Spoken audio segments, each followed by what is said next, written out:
Hi hello everyone, welcome to our channel. நம்மளோட channel name என்னன்னா stories year.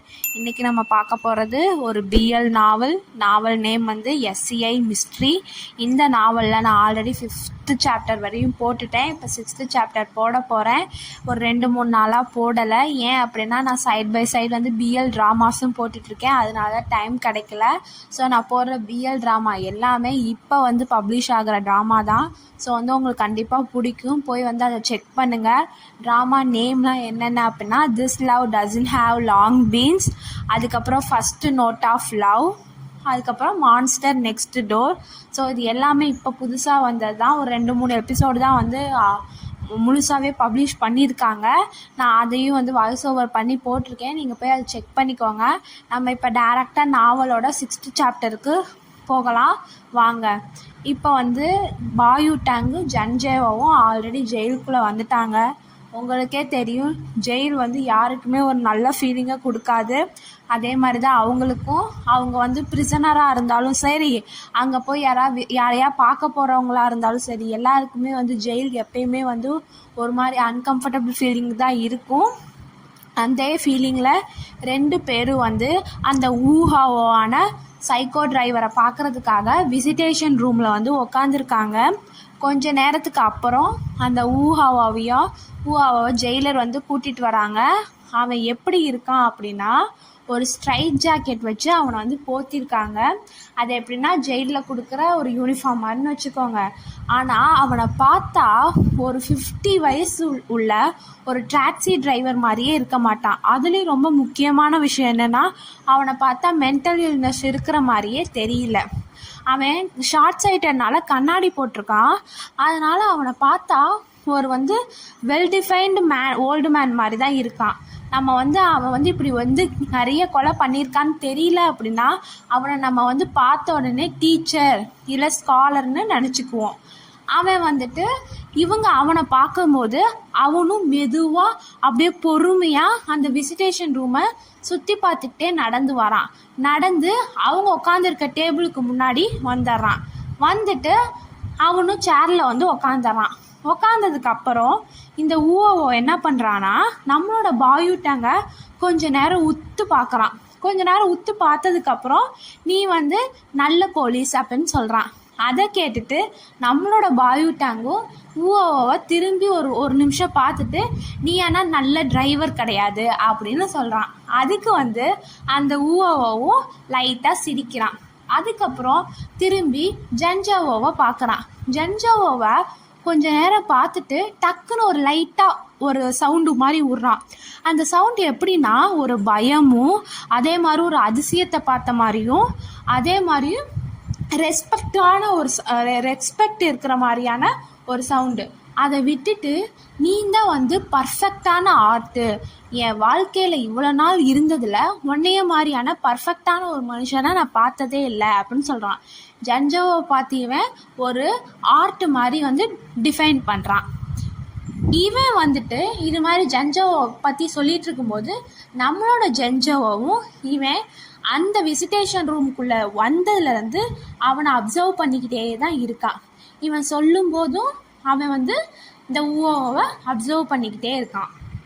ஆனால் அவன் சொல்லி முடித்ததுக்கப்புறம் நம்மளோட ஜன்ஜோவை வந்து லைட்டாக ஒரு சின்ன ஸ்மைல் வந்து சிரிச்சுட்டு, தேங்க்யூ, ஆனால் நீங்கள் வந்து என்னைய பர்சன் மாதிரி நினச்சிங்கன்னா சந்தோஷப்படுவேன், ஆர்ட்டு மாதிரி நினைக்காம அப்படின்னு சொல்கிறான். அதை கேட்டுட்டு அந்த ஊஹாவோ நல்லா டேபிள் மேலே சாஞ்சு ஜன்ஜாவோ ஃபேஸுக்கு பக்கத்தில் வந்துட்டு ஜன்ஜாவோ கண்ணை குறுகுறுன்னு பார்த்து அவன் சொல்கிறான், உன்னோட கண்கள் 2மே வந்து ஓப்பல்ஸ் மாதிரி இருக்குது, அதுலேயும் ஹை கிரேடான ஓப்பல்ஸ் அப்படின்னு சொல்கிறான். அதுலேயும் உன்னோட கண்களோட அந்த ஆம்பர் கலர் அப்படின்னு சொல்லிகிட்டு இருக்கான்.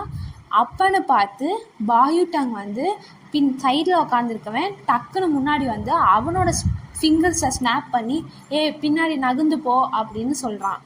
ஓப்பல்ஸ் அப்படின்னா என்ன அப்படின்னா, அது வந்து இந்த ஜெம்ஸ்டோன்லாம் பார்த்துருப்போம்ல, கலர் கலராக ஜெம்ஸ்டோன், அது வந்து எப்படி பார்க்கும்போதே வந்து ஒரே கலரில் வந்து அப்படியே வந்து பார்க்கும்போது ஒரு கிறிஸ்டல் மாதிரியான ஒரு எஃபெக்ட் கொடுக்கும். அப்படி நம்மளோட ஜன்ஜாவோட கண்களை வந்து இவன் சொல்கிறான். ஆனால் நம்ம பாயு டேங்க்கு டென்ஷன் ஆகி அவன் நகர்ந்து போக சொல்கிறான். ஆனால் பாய் டங் சொல்கிறத கேட்காம நம்மளோட ஊவோவோ அதே பொசிஷன்லேயே இருந்து திரும்பி பாய் டங்கை மட்டும் பார்த்துட்டு ஒரு நிமிஷம் கழித்து சொல்கிறான், உன்னோட சென்ட்டு கார்னிவோர் சென்ட் மாதிரி இருக்குது அப்படின்னு சொல்கிறான். கார்னிவோர் அப்படின்னா அது வந்து ஒரு பிளானட். அந்த பிளானட் வந்து என்ன பண்ணும்னா நிறைய வந்து மீட் மட்டும் தான் சாப்பிடும். அதாவது கறி சாப்பிடும், இல்லைன்னா மற்ற அனிமல்களோட உடம்பு அது மாதிரி தான் சாப்பிடும். அது எப்பயுமே வந்து வெஜிடேரியனாக இருக்காது, நான் வெஜிடேரியன் வச்சுக்கோங்களே. அது மாதிரி ரொம்ப வைலண்ட்டான பர்சன்னு அதை வந்து கார்னிவர்னா வைலண்ட்டான பர்சன்னு நீங்கள் வந்து கன்சிடர் பண்ணிக்கலாம். அப்படி இந்த ஊவோ வந்து பாயுட்டாங்க, நீ உன்கிட்ட வந்து கார்னிவரோட சென்ட் இருக்குது அப்படின்னா ஒரு வைலண்ட்டான மாதிரி உன்னோட சென்ட்டு வந்து இருக்குது அப்படின்னு சொல்லலாம். அவன் பாருங்க சென்ட்டுன்னு சொல்கிறான். அவன் அந்த சென்ட்டை வச்சே நீ இப்படிப்பட்ட ஆள் அப்படின்னு சொல்கிறான். அதை கேட்ட உடனே நம்ம பாயுட்டங் வந்துட்டு அவன் வந்து அந்த ஊவை வந்து சீட்டில் வந்து எஜ்ஜில் தானே உட்காந்துருக்கான், அந்த சீட்டை காமிச்சு நல்லா நீ போய் உன் சீட்டில் உட்காந்து அங்கேயே இருந்துக்கோ, இல்லை அப்படின்னா உண்மையான கார்னிவோர் வந்து எப்படி இருக்கணும்னு நான் உனக்கு காட்ட வேண்டியதாக இருக்கும் அப்படின்னு கோவமாக வந்து மிரட்டுறான். அந்த ஊவோட மவுத் வந்து அவனோட லிப்ஸ் வந்து லைட்டாக வந்து ட்விச் ஆச்சு, ஒரு மாதிரி சுருங்குச்சு. ஆனால் இருந்தாலுமே அவன் இன்னும் பாயுட்டாங்க சொன்னதை கேட்டு போய் அவன் சேரில் உட்காந்துக்கிறான். அவன் உட்காந்ததுக்கப்புறம் நம்மளோட பாயுட்டாங் வந்துட்டு ஒரு ஃபைல் எடுத்து அந்த ஃபைலில் இருந்த ஃபோட்டோஸ்லாம் டேபிளில் பரப்பி விட்டுட்டு இதெல்லாம் பாரு அப்படின்னு சொல்கிறான். அதை கேட்ட உடனே ஊவோவும் அவன் சேரில் அப்ரைட் பொசிஷனில், எப்படின்னா ஸ்டூடெண்ட்ஸ் வந்து டீச்சர் வந்து கேள்வி கேட்கும்போது உட்காந்துருப்பாங்களா அது மாதிரி உட்காந்துட்டு தன்னோட தலையை மட்டும் கீழே குமிஞ்சு அந்த ஃபோட்டோஸ்லாம் பார்க்குறான். பார்த்த உடனே அவனை வந்து ஒரு ஸ்மைல் சிரிக்கிறான். அந்த ஸ்மைல் எப்படின்னா ஒரு அர்த்தமுடைய ஸ்மைலாக இருக்குது. அவன் எதை வச்சு அப்படி வந்து சிரிக்கிறான்னு தெரியல. அதை பார்த்தோன்னே நம்மளோட ஜஞ்சவை வந்துட்டு உன்னைய பார்த்தா சர்ப்ரைஸ் ஆன மாதிரி தெரியலையே அப்படின்னு சடனாக வந்து பேசுகிறான். அதுக்கு ஊஓ சொல்கிறான், எதுக்கு சர்ப்ரைஸ் ஆனும், இதெல்லாம் ஜஸ்ட்டு நார்மலான டேட்டோஸ் ஃபோட்டோஸ் தானே அப்படின்னு சொல்கிறான். ஸோ வந்து பாயுட்டாங் காமிச்சது பர்டிகுலராக அந்த விக்டிம்ஸோட காதுக்கு பின்னாடி இருக்க டேட்டூ நம்பர் இருக்கும்ல அதை காமிச்சிருக்கான். அதுக்கு வந்து ஜஞ்சோவை கேட்டதுக்கு இவன் சொல்கிறான் இது நார்மலான டேட்டூஸ் தானே அப்படின்னு.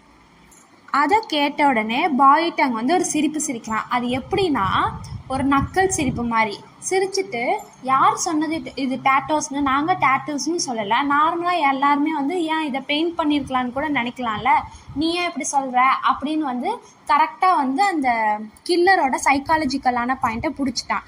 அதை கேட்டோன்னே நம்மளோட ஊவை வந்து ஒரு நிமிஷம் அவன் பாடி வந்து அப்படியே ஸ்டிஃப் ஆயிடுது, எங்கே மாட்டிக்கிட்டோமோ அப்படிங்கிற மாதிரி ஸ்டிஃப் ஆயிடுது. இருந்தாலும் அவன் அதுலேருந்து டக்குன்னு வெளியே வந்துட்டு இது ரெண்டுத்துக்கும் இடையில ஏதாவது டிஃப்ரென்ஸ் இருக்கா, நான் டேட்டூவாக இருந்தாலும் சரி பெயிண்ட் பண்ணியிருந்தாலும் சரி அப்படின்னு சொல்கிறான். அதுக்கு வந்து ஜஞ்சோவா சொல்கிறான், அஃப்கோர்ஸ் ரெண்டுத்துக்கு டிஃப்ரென்ஸ் இருக்குது. டேட்டூஸ் வந்து இப்படி இருக்கவே இருக்காது, அந்த ஸ்டைல் பார்த்துருக்கேன், அந்த ஃபோட்டோவில் இருக்க நம்பர்ஸ் எல்லாமே எக்ஸாக்டாக சேம் ஸ்டைலு. அதுவும் இல்லாமல் ஒரு காதுக்கு பின்னாடி ஒரு அன்யூஷுவலான லொக்கேஷனில் வந்து போட்டிருக்காங்க. ஃபஸ்ட்டு பார்க்குறவங்க யாருக்குமே இது வந்து டேட்டூ மாதிரி இருக்காது. ஏன் அப்படின்னா டேட்டூ இத்தனை பேருக்கு போடும்போது கண்டிப்பாக வந்து ஏதாவது ஒரு ப்ராப்ளம் ஆகி அந்த டேட்டூவோட லொக்கேஷன் வந்து சேஞ்ச் ஆகலாம். ஸோ எப்படி வந்து இது டேட்டூஸ் தான் நீ கரெக்டாக சொல்கிற அப்படின்னு ஜஞ்சோவோ வந்து ஊவோவை பார்த்து கேட்குறான். அதுக்கு வந்துட்டு ஊவோ வந்துட்டு ஒரு நிமிஷம் சைலண்ட் ஆகிட்டு சொல்கிறான், என்னோடய அப்பாலஜிஸை சொல்லிக்கிறேன், நான் என்னையை பொறுத்த வரைக்கும் பாடியில் ப்ளூ கலரில் எந்த பேட்டர்ன் இருந்தாலுமே அது டேட்டோ தான் அப்படின்னு சொல்கிறான். அதை கேட்டோன்னே பாயுட்டாங் வந்து தன்னோட புருவத்தை தூக்கி, பேட்டர்ன்ஸ், ஏன் இதை நீ வந்து பேட்டர்ன்னு சொல்கிற, நாங்களாம் நம்பர்ஸ்ன்னு தானே சொன்னோம் அப்படின்னு கேட்குறான். அப்போ ஊவோட கண்ணில் வந்து ஒரு பேனிக் வந்து ஃப்ளாஷ் ஆச்சு. அந்த பேனிக்கான ஒரு எக்ஸ்ப்ரெஷன் வந்து பாயுட்டாங் கண்ணுலேருந்து தப்பிக்கல. உடனே அவன் ஜஞ்சோவோவை திரும்பி பார்க்குறான். அதே நேரத்தில் ஜஞ்சோவோவும் பாயுட்டாங்க பார்க்குறான். ரெண்டு பேரும் குயிக்காக ஒருத்தரை பார்த்துட்டு ஒரு அண்டர்ஸ்டாண்டிங் வந்து அவங்களுக்குள்ள மாறுபடுது. அதுக்கப்புறம் பாயுட்டாங்கும் திரும்பி ஊவோவை பார்க்குறான். அவன் பார்த்துக்கிட்டே அவன் சொல்கிறான், அவனோட வாய்ஸ் வந்து ரொம்ப கடுமையான ஒரு டோன் வந்து வச்சுருக்கு. இன்னும் வந்து 2 நாளில் உனக்கு வந்து ஜட்ஜ்மெண்ட் வந்து பாஸ் பண்ண போகிறாங்க, உன்னோட கண்டிஷன் வந்து ஸ்ப்ளிட் பர்சனாலிட்டி இருக்குன்னு அங்கே வந்து கோர்ட்டில் வந்து நிரூபிக்கப்பட்டுச்சு அப்படின்னா நீ வந்து ஜெயிலில் இருக்க மாட்ட, உன்னைய வந்து மென்டல் ஹாஸ்பிட்டலுக்கு அமுச்சு வச்சுருவாங்க. அது மட்டும் இல்லாமல் இந்த கண்டிஷன் வந்து உண்மையா அப்படின்னு தெரிஞ்சுக்க சைக்காட்ரிஸ்டோட எவாலுவேஷனை கேட்பாங்க. அதுக்கப்புறம் கன்ஃபார்ம் ஆயிடுச்சுன்னா நீ ஹாஸ்பிட்டல் போயிடுவ அப்படின்னு பாயுட்டங் வந்து சொல்கிறான். அதை கேட்டுட்டு ஊவோவால் இந்த டாப்பிக்கை சேஞ்ச் பண்ணனால அவனால் ஒரு நிமிஷம் வந்து புரிஞ்சுக்க முடியல, ஏன் டக்குன்னு வந்து டாபிக் வந்து சேஞ்ச் ஆச்சு அப்படின்னு. ஏன்னா அவங்க முன்னாடி தானே பேட்டர்னை பற்றி பேசிகிட்டு இருப்பாங்க, திடீர்னு இப்படி மாற்றி பேசவும் அவனால் அண்டர்ஸ்டாண்ட் பண்ண முடியாமல் ஒரு நிமிஷம் அதிர்ச்சியாகி உக்காந்துருக்கான். அதுக்கப்புறம் வந்துட்டு ஜன்ஜாவோ சொல்கிறான், உன்னைய பார்த்தா நீ வந்து ஜெயிலுக்கு போகிறதுக்கு பயப்படுற மாதிரி தெரியுதே அப்படின்னு ஊவோ வந்து அந்த அதிர்ச்சியிலேருந்து வெளியே வந்து ரெஸ்பாண்ட் பண்ணுறதுக்குள்ள ஜன்ஜாவோ மறுபடியும் பேசுகிறான். அதுக்கு ஊவோவோ சொல்லுவான், யார் தான் ஜெயிலுக்கு போக வந்து பயப்படாமல் இருப்பாங்க, எல்லாருமே பயப்படுவாங்க அப்படின்னு சொல்கிறான். அதை கேட்டுட்டு ஜன்ஜாவோ சொல்கிறான், ஆனால் நீ வந்து அந்த எல்லாத்துலேயும் ஒருவன் கிடையாது, நீ சிவியரான ஓசிடி பேஷண்ட். ஓசிடி பேஷண்ட்டை வந்து ஜெயிலில் வந்து வைக்கிறது அவங்கள சாவ சொல்கிறதுக்கு சமம் அப்படின்னு சொல்கிறான். ஓசிடி அப்படின்னா அப்சசிவ் கம்பல்சிவ் டிஸார்டர். இது இருக்கவங்க வந்து ரொம்ப வந்து கரெக்டாக இருக்கணும்னு நினைப்பாங்க. இப்போ ஒரு பொருள் வந்து வீட்டில் இருக்குன்னா அது வந்து பர்ஃபெக்டான இடத்துல இருக்கணும். ஒரு சின்ன தூசி பட்டாலும் அந்த தூசி போகிற வரைக்கும் அவங்க அந்த இடத்த வந்து க்ளீன் பண்ணுவாங்க. அது இல்லாமல் ரொம்ப வந்து அவங்களுக்கு அப்சசிவ் தாட்ஸ் இருக்கும். ஒன்று பிடிச்சிருச்சு அப்படின்னா அதை கரெக்டாக இருப்பாங்க, ஒன்று வந்து அவங்களுக்கு பிடிக்கல அப்படின்னா அது மேலே ஒரு வெறியாவாங்க. நம்மளோட பாயுட்டங்க்கும் ஓசிடி இருக்குது. அது எந்த விதமான ஓசிடி அப்படின்னா அவன் வந்து எல்லாமே க்ளீனாக இருக்கணும்னு நினைப்பான், வீட்டில் வந்து ஒரு துளி தூசி கூட இல்லாமல் பர்ஃபெக்டாக வச்சுக்கணும்னு நினைப்பான். ஓசிடிலேயே நிறைய வகையான அப்சசிவான கேரக்டரிஸ்டிக் இருக்குது. அதில் வந்துட்டு மோஸ்ட்லி வந்து க்ளீனாக இருக்கணும் அப்படிங்கிறது வந்து நார்மலான ஒரு விஷயம். அதனால தான் ஜன்ஜாவோ சொல்கிறான், நீ ஓசிடி பேஷண்ட், ஜெயிலில் போனால் அங்கே வந்து எவ்வளோ வந்து ஹைஜீனிக்காக அங்கே இருக்குமா, ஜெயிலில் இருக்காது, அதனால நீ எப்படி அங்கே இருப்ப, அது வந்து உன்னை சாவ சொல்கிறதுக்கு சமம் இல்லை அப்படின்னு ஜன்ஜாவோ சொல்கிறான்.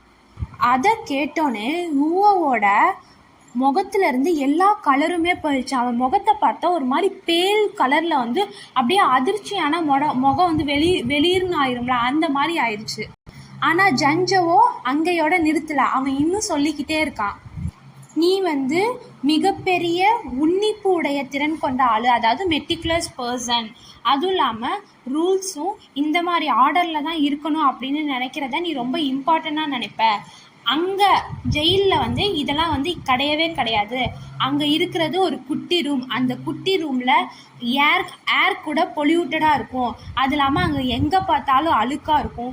அங்கே சர்வைலன்ஸ் கேமராஸ் இருக்கும். நீ அந்த கேமராஸ் மூலிமா நீ என்ன பண்ணுறேன்னு யாராவது ஒருத்தவங்க பார்த்துக்கிட்டே இருப்பாங்க.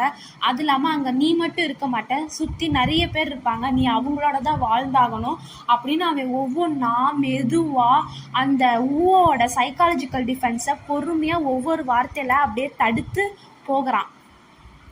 அதை கேட்டோன்னே ஊவோட சைக்காலஜிக்கல் டிஃபென்ஸ் பாதி உடஞ்சிருச்சு. அவன் வந்து உடம்பு வந்து அப்படியே நடுங்குது, அவனோட வாய்ஸ் வந்து திணறுது. அவங்க என்னை ஜெயிலில் போட முடியாது, போடக்கூடாது, நான் வந்து சிக், எனக்கு வந்து உடம்பு சரியில்லை, எனக்கு ட்ரீட்மெண்ட் வேணும் அப்படின்னு அவன் பாட்டுக்கு உளறான். அவன் பேசுகிற வார்த்தைகள் வந்து தடுமாறுது. அப்படி அவன் உளறிக்கிட்டு இருக்கும்போது ஜன்ஜாவோ டக்குன்னு கத்துறான், ஆமாம் உனக்கு உண்மையாலுமே உடம்பு சரியில்லை தான், உனக்கு வந்து சிவியரான ஓசிடி இருக்குது, அதனால உனக்கு மயோசோபியா, அதுவும் இல்லாமல் ஆன்சிட்டி, பேனிக்காக, அதுவும் இல்லாமல் எப்பயுமே உன்னோட காதில் ஒரு வாய்ஸ் வந்து மெதுவாக சொல்லிக்கிட்டே இருக்கும், அதாவது உன்னை ஒருத்தவங்க பார்த்துக்கிட்டே இருக்காங்க, நீ எந்த மூலையில் திரும்பினாலும் உன்னை ஒருத்தவங்க நோட் பண்ணிக்கிட்டே இருக்காங்க, உன்னால் அதுவும் இல்லாமல் அங்கே சுற்றி இருக்க எல்லா அழுக்குகளையும் கிருமிகளையும் பார்க்க முடியும், அந்த கிருமிங்க உன்னோட உடம்பை வந்து கெடுத்து உன்னோட ஹெல்த்தை வந்து போக வைக்குதுங்க அப்படின்னு அவன் மெதுவாக சொல்கிறான். அப்போ ஊவோ வந்து கத்துறான். அவனோட கத்தல் எப்படி இருக்குன்னா ஒரு மாதிரி மிகப்பெரிய கொடுமையில் டார்ச்சரில் அனுபவிக்கிற மாதிரியான ஒரு கத்தல். அந்த கத்தலில் அவன் அந்த சேர்லேருந்து எந்திரிக்க ட்ரை பண்ணுறான், ஆனால் அவனால் அதை கூட முடியல. அப்படியே அந்த சேர்லேயே மீன் வந்து வாட்டர்லேருந்து எப்படி எடுத்தால் துடிக்கும், அது மாதிரி துடிக்கிற மாதிரி, முடியாது, நான் போக மாட்டேன், எனக்கு உடம்பு சரியில்லை, என்னால் எப்படி ஜெயிலுக்கு போக முடியும் அப்படின்னு அந்த கத்தல்லையே அவன் கத்திக்கிட்டே இப்படி வந்து சொல்லிக்கிட்டு இருக்கான். அப்போது வெளியே இருக்க காட்ஸ்லாம் உள்ளே வர ட்ரை பண்ணுறாங்க, ஆனால் பாயுட்டங் இருந்துக்கிட்டு வரக்கூடாதுன்னு சிக்னல் காமிச்சிட்டு அந்த டேபிளை வந்து தள்ளி விட்றான். அந்த டேபிள் வந்து ஊவோட நெஞ்சில் பட்டுருது. அவன் அந்த சைடு டேபிளில் அந்த சைடு உட்காந்துருக்கனால அந்த வலி அவனோட அந்த வலியிலேருந்து அவன் கத்துற அந்த வலியிலேருந்து அவனை வந்து மறுபடியும் ரியாலிட்டிக்கு கொண்டு வர வச்சு அவன் வந்து அந்த பெயின்லேருந்து வெளியே வந்தோடனே அவனால் மூச்சு கூட விட முடியாமல் இரும்ப ஆரம்பிக்கிறான். அப்படி இரும்பிக்கிட்டே இருக்கும்போது பாயுட்டங் வந்துட்டு சொல்லு அப்படின்னு ஒரு விதமான கோல்டான வாய்ஸில் பேசுகிறான். அதை கேட்டுட்டு நம்மளோட ஊவை வந்துட்டு அப்படியே அந்த இரும்பிக்கிட்டே என்னத்தை பற்றி பேச அப்படின்னு சொல்கிறான். அவன் இன்னுமே இந்த சுச்சுவேஷன்லேருந்து எப்படியா தப்பிச்சு போயிடணும்னு நினச்சி தன்னை டிஃபெண்ட் பண்ணிக்கலாங்கிற ஒரு எண்ணத்தோட சொல்கிறான். அப்போன்னு பார்த்தோம் ஜஞ்சோ வந்துட்டு, உனக்கு தெரியுமா, நான் இந்த கண்ட்ரிலேயே பெஸ்ட்டு சைக்காலஜிஸ்டில் ஒருத்தன். நான் வந்து கோர்ட்டில் வந்து சொன்னேன் நீ வந்து மென்டலாக கிடையாது அப்படின்னா உன்னால் கண்டிப்பாக வந்து மென்டல் ஹாஸ்பிட்டலுக்கு போக முடியாது, நீ ஜெயிலே தான் கிடக்கணும், பார்க்கலாமா, ட்ரை பண்ணலாமா, நான் வந்து உனக்கு சப்மிட் பண்ணவா இப்படி ஒரு ரிப்போர்ட்டை கோர்ட்டில் அப்படின்னு கேட்குறான். அதை கேட்டோன்னே ஊவோவோ ஜஞ்சோவோவை ஏதோ பேயை பார்த்த ஒரு அதிர்ச்சியிலையும் அவன் முகத்தில் ஒரு டெரரும் தெரியுது.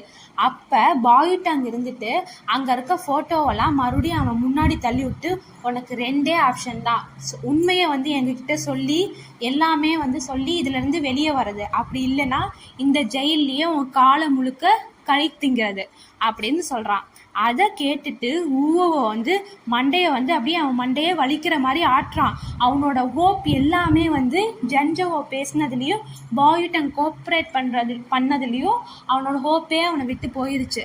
அவன் வந்து இன்னும் சொல்கிறான், என்னால் முடியாது, நான் வந்து அவங்கள ஏமாற்ற முடியாது, அப்படி ஏமாத்தினேன் அப்படின்னா எனக்கு வந்து பனிஷ்மெண்ட் வந்துடும் அப்படின்னு சொல்லிக்கிட்டே வந்து அவன் மெதுவாக அதை சொல்லிக்கிட்டே மண்டையை ஆட்டிக்கிட்டே இருக்கான். அதோடு வந்து இந்த சாப்டர் முடியுது. ஸோ உங்களுக்கு இந்த சாப்டர் பிடிச்சிருந்துச்சுன்னா லைக் பண்ணுங்கள், கமெண்ட் பண்ணுங்கள், சப்ஸ்கிரைப் பண்ணுங்கள், பக்கத்தில் இருக்க பெல் பட்டன் அமுத்துங்க. அப்போ தான் ஃப்யூச்சரில் ஏதாவது வீடியோ போட்டால் உங்களுக்கு நோட்டிஃபிகேஷன் வரும். Thank you friends.